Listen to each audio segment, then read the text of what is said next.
Saint Antony's ദേവാലയത്തിൽ 4 നാൾ നീളുന്ന തിരുനാളിന് കൊടിയേറി.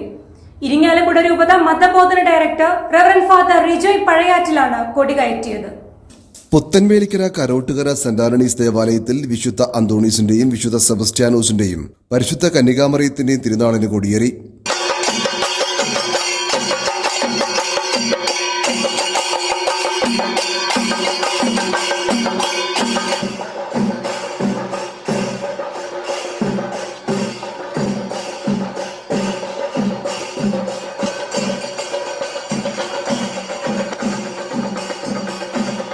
ജനുവരി 9 മുതൽ 12 വരെയാണ് തിരുനാളാഘോഷങ്ങൾ. വ്യാഴാഴ്ച വൈകിട്ട് ഇരിങ്ങാലക്കുട രൂപത മതബോധന ഡയറക്ടർ റവറന്റ് ഫാദർ റിജോയ് പഴയാറ്റിലാണ് തിരുനാളിന് കൊടിയേറ്റിയത്. തുടർന്ന് ഇടവക ദിനാഘോഷം നടന്നു.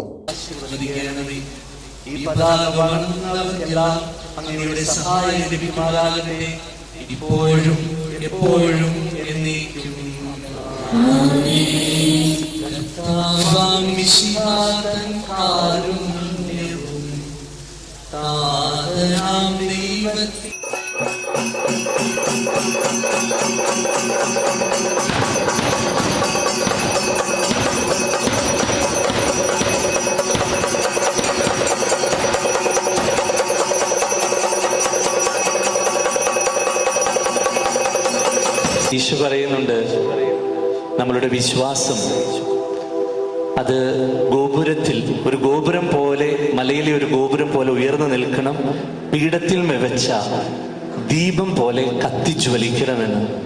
നമ്മൾ ഓരോ തിരുനാളിനും ഒരുക്കമായിട്ട് പതാക ഉയർത്തുകയാണ്. ആകാശത്തിലേക്ക് നമ്മൾ പതാക ഉയർത്തുമ്പോൾ ഈ ലോകത്തോടും ഈ പ്രദേശത്തോടും മുഴുവൻ നമ്മൾ പറയുന്ന വലിയ ഒരു കാര്യം ഇത് കത്തോലിക്ക വിശ്വാസമാണ്.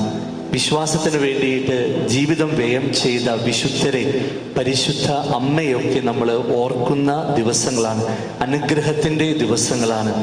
ആ വലിയ സന്തോഷത്തിലേക്ക്, വിശ്വാസത്തിൻ്റെ ആഘോഷത്തിലേക്ക് വരിക, നിങ്ങളെല്ലാവരും വന്ന് ആ അനുഗ്രഹം സ്വീകരിച്ചു പോവുക എന്നുള്ള വലിയ സന്ദേശം നമ്മൾ പ്രഘോഷിക്കുകയാണ്.